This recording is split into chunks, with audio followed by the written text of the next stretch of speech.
এ পর্যায়ে আমাদের সাথে যুক্ত হচ্ছেন বরিশাল সুজনের সভাপতি রফিকুল আলম। জনাব রফিকুল আলম, আপনাকে স্টার নিউজে স্বাগত। প্রথম দিন তো প্রচারণা হলো, প্রথম দিনের প্রচারণা কেমন দেখছেন? আর নির্বাচনী আচরণবিধির যে ব্যাপারগুলো বলা হচ্ছে, সেই আচরণবিধি কতটা মানছে প্রার্থীরা?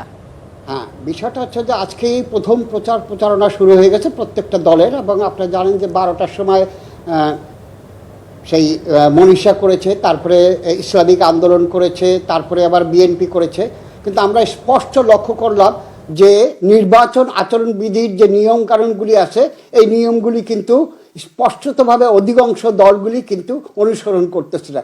বিশেষ করে দেখা যাচ্ছে যে যেভাবে জমায়েত হওয়ার কথা এবং যে সকল উপকরণগুলি তাদের ব্যবহার করার কথা আচরণবিধি অনুযায়ী, সেগুলি কিন্তু আমরা অনেকটা অতিরঞ্জিত দেখছি এবং অনেকটা মারমুখী আচরণও আমরা অনেক ক্ষেত্রে দেখতে পাচ্ছি। বিশেষ করে ইসলামিক আন্দোলন দল এবং বিএনপির মধ্যে এই বিষয়টা খুব পরিষ্কার আমাদের কাছে মনে হয়েছে। আমরা শঙ্কিত যে এরপরে নির্বাচন আচরণবিধি কি সেইভাবে তারা অব্যাহত রাখবে, নাকি তারা সংযত অবস্থায় আসে আচরণবিধির মধ্যে তারা থাকবেন। আমরা মনে করি যে এক্ষেত্রে প্রশাসন বা নির্বাচনের সাথে সংশ্লিষ্ট কর্মকর্তাগণ অবশ্যই এই পর্যবেক্ষণ করবেন এবং এখানে নজরদারি দেবেন, এবং এই সিস্টেমের মধ্যে থাকেই মানুষের কাছে একটি গ্রহণযোগ্য নির্বাচন উপহার দেওয়ার যে প্রতিশ্রুতি, সেই প্রতিশ্রুতি আমরা যেন সকলের স্বস্তির সাথে নিতে পারি। এবং সেই ক্ষেত্রে বুঝতে হবে যে জনগণ যে ভোটের মালিক, তার অনুভূতিটা যেন সে পায়। যেটা বলা হচ্ছে, যেভাবে প্রচার করা হচ্ছে যে জনগণকে ভোট থেকে দীর্ঘ বছর বিরত রাখা ছিল, কিন্তু এবার যেন সেই জিনিসটা না আসে। কিন্তু আমরা এখনও শঙ্কিত, জানি না আগামীকাল থেকে কি ধরনের আচরণগুলি হবে। আমরা মনে করি, আমরা প্রত্যাশা করি সকল দলের কাছে তারা যেন তাদের আচরণ বিধিগুলি, নিয়মগুলি তারা যথাযথভাবে অনুসরণ করে এবং সেই শাব্দিক উচ্চারণগুলি, ধর্মীয় অনুভূতিতে আঘাত না দেওয়া উচ্চারণগুলি, শিষ্টাচারগুলি এবং ব্যবহারগুলি মার্জিত হতে হবে, এবং একটি পারস্পরিক সমঝোতার ভিত্তিতে একটি সুন্দর সুষ্ঠু নির্বাচন প্রত্যেকেই উপহার দেবে।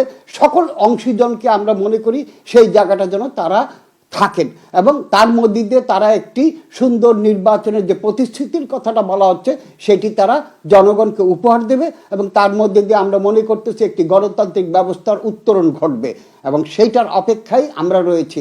এবং সেই সাথে প্রশাসনকে আমরা বলবো, আইন শৃঙ্খলা রক্ষাকারী বাহিনীকেও আমরা বলবো যে তারা এই জায়গাটায় যেন যথাযথভাবে নজরদারি রাখেন, এবং সেই নজরদারি রাখতে গিয়ে যেন কোনোভাবে পক্ষপাতিত্ব কিংবা কারো পক্ষে কোনো রকম কোনো দেওয়া, এই যেন একটু দুর্বলতা প্রকাশ করা, এইরকম যেন না ঘটে।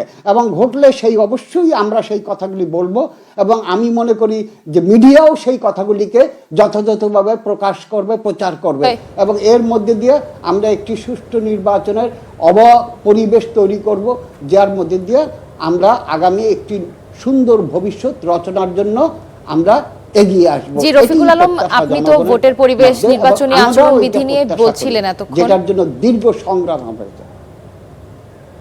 জি রফিকুল আলম, আপনি তো ভোটের পরিবেশ, নির্বাচনী আচরণবিধি, আইন শৃঙ্খলা পরিস্থিতি নিয়ে বলছিলেন। এবার একটু জানতে চাই যে বরিশালবাসীর এই নির্বাচনের প্রত্যাশা কেমন, কেমন ধরনের প্রার্থীকে তারা আসলে পছন্দের তালিকায় রাখতে চাচ্ছেন?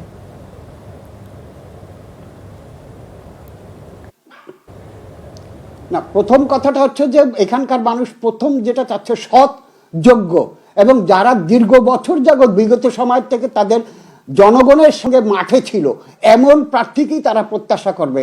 সেক্ষেত্রে যে দলটি আসবে, মানুষের একটি প্রগতিশীল চিন্তা ভাবনা আছে, যেটা হচ্ছে যে ইতিপূর্বে সকল দলকে দেখেছে। আজকে অনেকে বলে যে ইসলামিক দলকে দেখেননি, তাদেরকেও দেখা হয়েছে।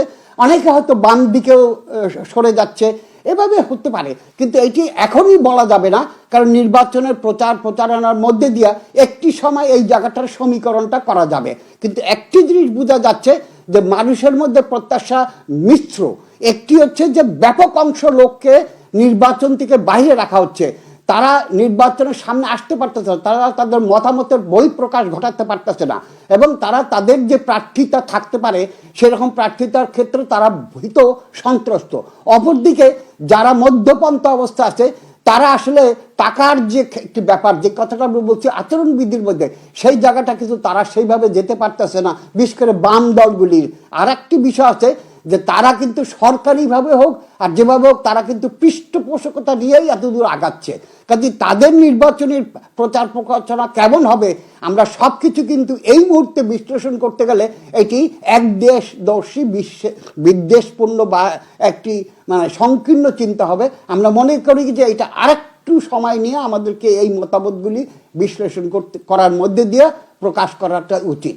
এবং আমরা আরেকটা বিষয় লক্ষ্য রাখতেছি, যেটি হচ্ছে যে নির্বাচনের আগে যেভাবে ধর্মকে ব্যবহার করে সে উগ্র ধর্মীয়বাদ এবং ধর্মের মধ্যে দিয়ে বেহেশতে যাওয়া, দোজখ পাওয়া, এই বিষয়টা খুব কড়াকড়িভাবেই করতে, এবং এইটি সকল দল শুধু ইসলামিক দল না, অন্যান্য দলগুলিও কিন্তু এগুলিকে ব্যবহার করার একটি কৌশল হিসেবে তারা নিচ্ছে। আমরা মনে করি যে এইটা সম্পূর্ণ নির্বাচন আচরণবিধি আরপিও নীতি বা আইন বা বিধি অনুযায়ী সম্পূর্ণ অবৈধ, এবং এই জায়গাটায় প্রশাসনকে বিশেষ করে নির্বাচন সাথে সংশ্লিষ্ট কর্মকর্তাকে কঠোর থাকতে হবে, এবং তাদের যে গোয়েন্দা আছে তারা যেন নিয়মিত এই রিপোর্টটা করে, সেই সাথে মিডিয়াও যেন এই কথাগুলিকে প্রচার করে।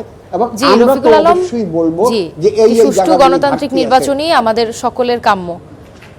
রফিকুল আলম, আপনাকে ধন্যবাদ।